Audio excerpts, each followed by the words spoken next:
This is the Great Britain Education presentation by Allison and Jason Leggett.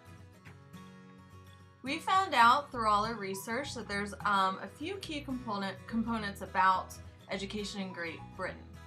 There are four main parts we discover. There's primary education, which is ages 5 to 11. Then there's secondary education, which is 11 to 16 years old. And then further education and higher education. Stages 1 and 2 that I'm about to tell you are taken in a primary school. There are 4 key stages altogether. So stage 1 is 5 to 7 years old. Stage 2 is 7 to 11 years old. Again, those are ones that are done in primary school. At stage 3, the student is 11 to 14 years old. At 11, the student will move on to secondary school and then finish stages 3 and 4. And then stage 4 goes from 14 to 16 years old. Assessments happen at the end of each stage. The most important assessment happens when the student is 16 years old. This is when they pursue their general certificate of secondary education. Once the student gets this, they have the choice to go on to further education and then potentially higher education or finish school and go out into the working world. Each level of education has varying entry requirements also that they have to meet in order to get into each level. So this next slide is all about the funding for education in Great Britain. As you can see from the diagram, there are 3 blocks that are dedicated to school grants. There's a school block, a high needs block, and an early years block. Within the schools block, the way they figure this out, it's multiplied by the number of pupils in each local authority as reported in the annual October pupil census, and they calculate that funding for the following financial year. And within that school block, there's 14 factors. The first factor is basic entitlement. It's funding allocated to individual pupils according to an age-weighted pupil unit. Second factor is deprivation. This is where local authorities may choose to use free school meals. Third is prior attainment. It is used almost by all local authorities. Number 4 is looked after children factor. This is a single unit value. It may be applied for any child who's been looked after for 1 day or more. Fifth factor is English as an additional language. These students may attract funding for up to 3 years as they enter the school system. Sixth is the pupil mobility. The measure counts pupils who entered a school during the last 3 academic years but did not start in August or September. Number 7 is sparsity. This is a distance is calculated for each school. Pupils for whom it is their closest compatible school are identified, and then average distance to the second nearest compatible school. Number 8 is lump sum. Local authorities can set different lump sums for primary and secondary. Number 9 is split sites. The purpose of this one is to support schools which have unavoidable extra costs because of the school buildings are on separate sites. Number 10 is rates. This must be funded at the authority's estimate of an actual cost. Private funding initiative is number 11. The purpose of this factor is to support schools which have unavoidable extra premise costs because they are unable to cover situations with the affordability gap. Number 12 is the London Fringe, but this is only used for 5 local authorities to which it applies, which is Buckinghamshire, Essex, Hertfordshire, Kent, and West Sussex. Number 13 is the post-6 factor. It's a per pupil value, which continues funding for post-16 pupils up to the per pupil level. And the last one is the exceptional premise factor. These exceptional factors must relate to the premise costs, and applications should only be submitted where the value of the factor is more than 1% of the school budget. Then second, we have the high needs block. This is where the funding supports 0 to 25-year-olds with special educational needs and disability. And they have core funding and top funding in this area. Basically, core funding is allocated in a couple different ways. It includes mainstream schools and academic budgets, is taken from the school block and the local funding formula. All post-16 providers, including schools and further education, receive allocation of funding through 16 to 19 national funding formulas with high needs place of 6,000 euros.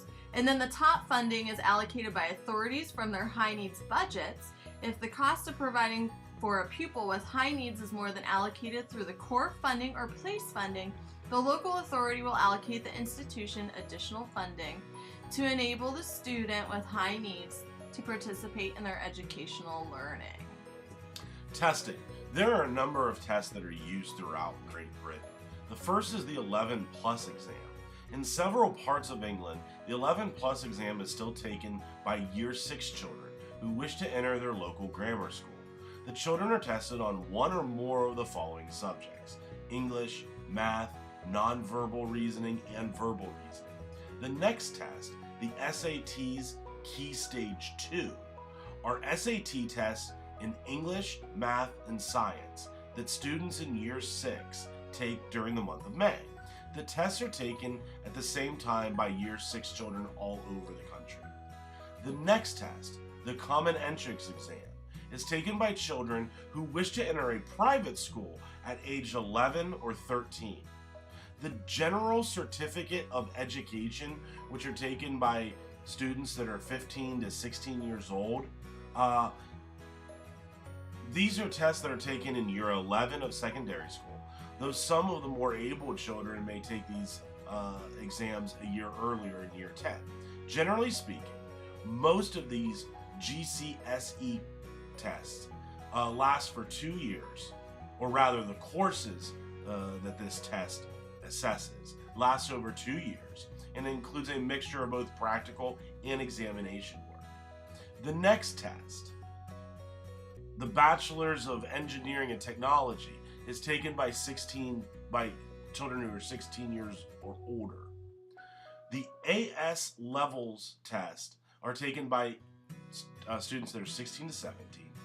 These take place at the end of Year 12 of secondary school and count as the final A-level grade, which is completed the following year. Many students tend to take 4 or even 5 AS level courses before dropping 1 or 2 of them in the final year of their A-level course. Then you have your advanced levels. This is for 17 or 18-year-olds. These are final exams that pupils take in secondary school or at a sixth form college.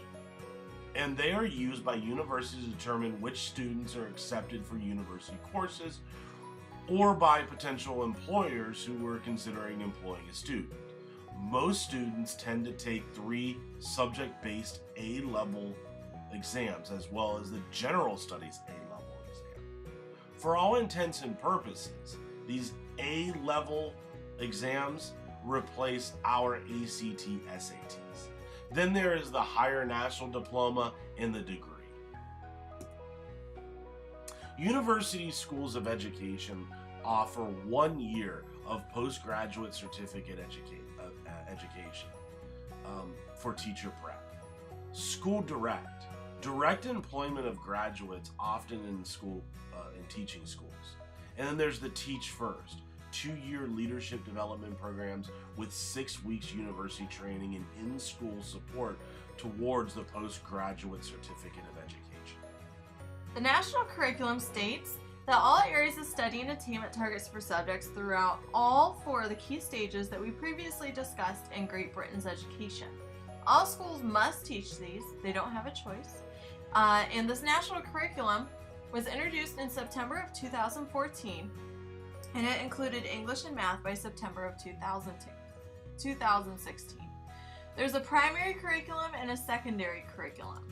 And in the primary curriculum, it has things similar to what you might see in the United States. It's just broken up a little bit differently according to their stages.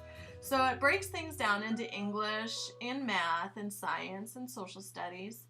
And then it breaks it down even farther between the key stages and what needs to be learned into each stage.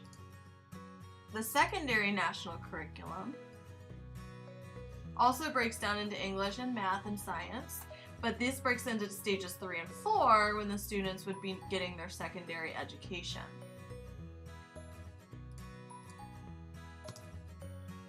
Next, we have the teacher pay for 195 days per year.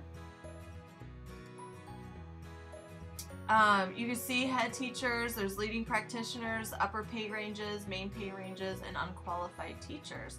And depending on where the location is of the school and what level you are in, obviously varies the pay as well.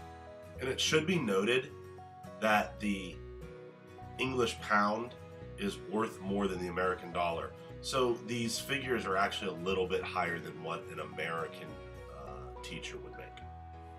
Okay, and in case any of this was confusing to you, which it was a little bit to us as we worked through it, we have a Sum It All Up video. Hi, I'm Siobhan Thompson and this is Anglophenia. Now, many of the most beloved stories from the UK are set in schools, all the way from Tom Brown's School Days to Harry Potter and the History Boys. But the British school system is remarkably different from that in the US, so much so that it's often the first thing that Americans ask me to explain to them. So, here is the Cliff's Notes version of how the British school system works, but study up because there's going to be an exam at the end of the video.